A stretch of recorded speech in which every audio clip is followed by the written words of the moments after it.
Hello అండి, నా పేరు సాయి. మధ్యరాత్రి అయిపోయింది. రోడ్ ట్రిప్ వెళ్తున్నా. ఒక హైవే మీద ఒక్కడినే వెళ్తుండగా అప్పుడే నా కార్ బ్రేక్ డౌన్ అయిపోయింది. చుట్టూ చూడగా ఒక చిన్న క్రీపీ మోటెల్ కనిపించింది. స్టాఫ్ లేదు. ఖాళీ డెస్క్ మీద ఒక ఓల్డ్ డస్టీ కీ మాత్రమే ఉంది. దానిపైన రూమ్ 13 అని రాసి ఉంది. కొంచెం భయం కలిగింది, కానీ వేరే దారి లేదు కదా. సో ప్రొసీడ్ అయిపోయా కీ తీసుకొని. హాల్వే చాలా సైలెంట్గా ఉంది. లైట్స్ ఫ్లిక్ అవుతున్నాయి.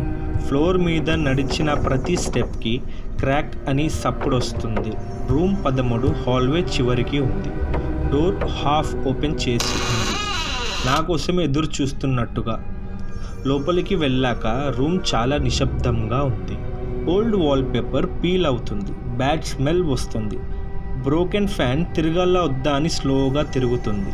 కానీ బెడ్కి ఆపోజిట్ వాల్ మీద ఒక చిన్న క్రాక్ ఉన్న మిర్రర్ ఉంది. వాల్కి నెయిల్ చేసి ఫిక్స్ చేశారు. నేను దాని దగ్గరికి చూడనా అని అనుకుంటూనే వెళ్ళి చూస్తాను. కానీ చూసిన మరో క్షణమే నాకు ఆమె కనిపించింది. White face, long black hair, మిర్రర్లో నన్ను చూస్తూ నిలబడి ఉంది. తొందరగా మళ్ళీ మిర్రర్లో చూశాను. ఆమె లేదు, కానీ మిర్రర్లో క్రాక్ స్ప్రెడ్ అవ్వడం మొదలైంది. అప్పుడే నాక్ నాక్ అని సౌండ్ వచ్చింది మిర్రర్ నుంచి.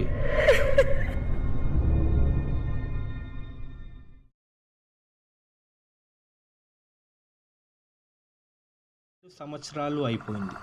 హోటల్కి ఒక పేరున్న వ్యక్తి వచ్చాడు. తన పేరు రవి. Popular paranormal YouTuber. అతను ghost hunting videos, challenge videos చేయడం కోసం వచ్చాడు. ఎవరికి తెలియకుండా ఫస్ట్ మోటల్కి వచ్చి కెమెరా సెట్ చేశాడు రూమ్ 13కి ఎంట్రీలో. తర్వాత రూమ్కి ఎంట్రీ ఇచ్చాడు. తన లాస్ట్ వర్డ్స్ ఏంటంటే, మనము చూద్దాం ఏం కనపడుతుందో అని వెక్కిరించాడు. రూమ్లోకి వెళ్ళాక మిర్రర్ మీద కెమెరా ఫోకస్ చేశాడు. సడన్లీ నేను కనిపించాను. అవును, నేనే సాయిని కనిపించాను రవికి. ఆమె వచ్చేస్తుంది, ఆమె వచ్చే ముందే నువ్వు ఇక్కడ నుంచి వెళ్ళిపోవాలి. బట్ చాలా లేట్ అయిపోయింది. లైట్స్ ఆఫ్ అయ్యాయో లేదో మిర్రర్ క్రాక్ అవ్వడం స్టార్ట్ అయింది. మిర్రర్లో నుంచి ఒక హ్యాండ్ బయటికి వచ్చి రవిని పట్టుకొని లోపలికి లాగేస్తుంది. రవి అరుస్తాడు. కెమెరా లైవ్లో ఈకో అవుతుంది తన వాయిస్. మళ్ళీ స్టాటిక్ వచ్చి కెమెరా ఆఫ్ అయిపోతుంది.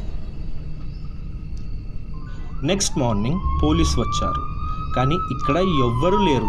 ఏం ప్రూఫ్ కూడా దొరకలేదు వాళ్ళకి. మిర్రర్ మాత్రమే ఉంది. ఇప్పుడు ఒక్క ఫేస్ బదులు 2 ఫేస్లు కనపడుతున్నాయి మిర్రర్లో. ఒకటి సాయిది, ఒకటి రవిది. కొన్ని నెలల తర్వాత మోటెల్ డిమాలిష్కి డిసైడ్ చేశారు.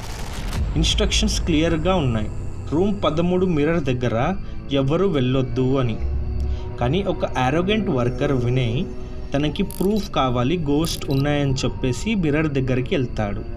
ఫోన్ రికార్డింగ్ స్టార్ట్ చేసి మిర్రర్ గోస్ట్ ఛాలెంజ్ అని అరుస్తూ నవ్వుతాడు. మాక్ చేస్తాడు మిర్రర్. అప్పుడే మిర్రర్ బ్లాక్ అయిపోయింది. ఒక న్యూ ఫేస్ వచ్చింది. నేను కాదు, రవి కాదు, అమ్మాయి కాదు. ఒక కాలిపైన బాడీ వేసుకొని ఒక అతను వచ్చాడు. మిర్రర్లో నుంచి మాట్లాడింది. ఇప్పుడు నేను ఈ మిర్రర్ని పాలించేవాడిని. మిర్రర్లో నుంచి చైన్స్ బయటికి వచ్చాయి. వినయ్ నెక్కి టైట్గా పట్టుకున్నాయి. ఫోన్ కింద పడిపోయింది. వినయ్ అరుపులు కూడా ఆగిపోయాయి.